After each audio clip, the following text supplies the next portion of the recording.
Synesthesia is the phenomena of sensory mixing or crossover. It's thought to be one of the rarest, most unique, and perhaps sought after condition. It is highly romanticized in that regard, but every human is born with synesthesia. More accurately, the senses are all connected and processed together. Babies experience a mosh of every sense, and this starts to go away around the age of 8. Two things are happening. First is the ratio of gray to white matter is changing dramatically. Humans start with a 1-to-1 ratio. Gray matter is where processing happens, and white matter is connections. It's the fiber that sends information to and from regions of gray matter. By age 8, this ratio is about 1 to 8, so there's far more white than gray matter. Gray matter basically gets converted to white matter through myelin, which is a fatty insulating sheath that coats the nerve fibers. This allows the impulses to conduct efficiently and at high speeds. Why this is relevant is because the signals obtained from the sensory organs are now dominated by white matter, meaning these signals are going to go directly to specific processing regions. Those connections are determined primarily in that adolescent stage from ages 2 to 7, when spoken and written language comprehension is acquired. At the same time, the brain is bridging the connections being associated. There's a neural pruning that also takes place. Connections that go unused are retracted so that the brain isn't wasting space and resources. Much like a mycelium or root system, the optimal pathways are solidified and the extra ones pruned back to support that. What this looks like in humans is a loss of that synesthesia. But this itself is misleading because the senses we correlated with sensory experiences cultivate the connections to that sense and sense organ in the first place. To clarify, we divided and classified the senses in our language, which determines the brain's course of development. Sound signals, for example, don't have to go to audio processing. They can go to colors or shapes or textures. The sensory organs transcode information into impulses that get carried and processed between gray and white matter. Visual signals can as well be processed by audio or taste and so on. As a side note, I think this highlights the importance of talking to a child in a normal voice, telling them stories, music, showing them things, textures and colors in the outdoors, even while they are in a womb. They are in a sea of sensory information, and this is going to play a role in how their inner experience cultivates their reality as they grow up. It's also easy to overstimulate them, but understanding that it matters to tell them a story because the story is going to be experienced through all of their senses. And this is precisely why synesthesia goes away. Remember, the unused connections get pruned. Print literacy is the main culprit for this. Definition, writing, even math and other social norms condition the pathways and the routes decided by language. We divide the senses, categorize them, and learn them through that division, and therefore the brain shapes to that. This brings up another important aspect to all of this. We aren't dictated by the brain. There's a lot of ideas going around how we are observers in the brain, or the brain makes us do stuff. This society and language values intellectualism, literacy, ideas of mathematical truths and laws, and a hierarchy of where this all comes from is considered to be the human brain.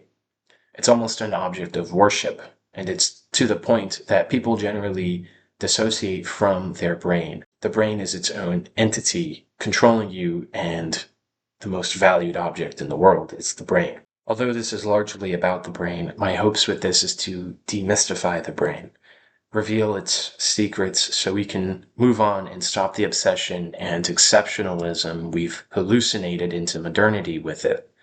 Once you've done that, we can move on to actually using the brain. Synesthesia can be relearned. All it takes is forming those connections. In the same way, our language and print literacy conditions the particular use of the sensory experiences we find ourselves with now. You are capable of intention, meaning you can dictate through practice which sensory crossing and connections you want. This is how people learn echolocation, for example.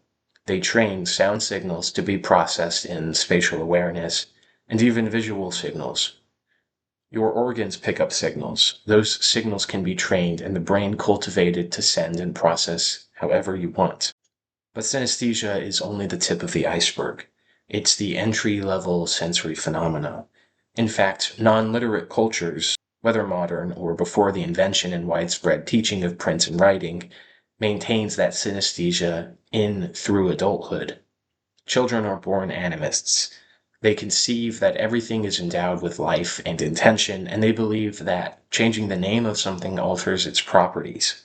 This is true in pre-literature cultures as well, and something found often among poets. I won't get into it too much now, but the implications of history is vastly turned over on its head.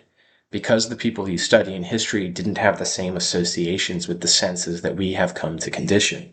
An illiterate 8th century peasant working on the farm is experiencing his life and his farm through sensory experiences we aren't familiar with. Or a nomadic tribe, a traveling bard, a court astrologer, a king, a soldier, a shaman, an artist, a witch, an architect, a Neolithic hunter, a blacksmith, a sailor, a brewess or alewife.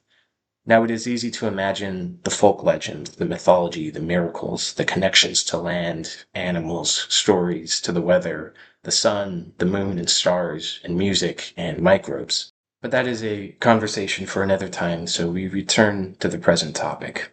As I said, synesthesia is the tip of the iceberg. There are sensory experiences that go far beyond mixing and crossing them, such as projecting holographic and interactive models either in your mind or in your actual field of vision, creating adjunct voices to collaborate or receive alternative perspectives and sensory information. There are more than the 5 we have divided. There are also senses of balance and timing, temperature, direction, depth, perception, geography, danger, sense of emotion and mood, sense of internal health, sense of rhythm, and many, many more. But all of them, any experience, can be connected and processed through and as other senses, simultaneously with other senses or by themselves. They can be layered and mixed with one another.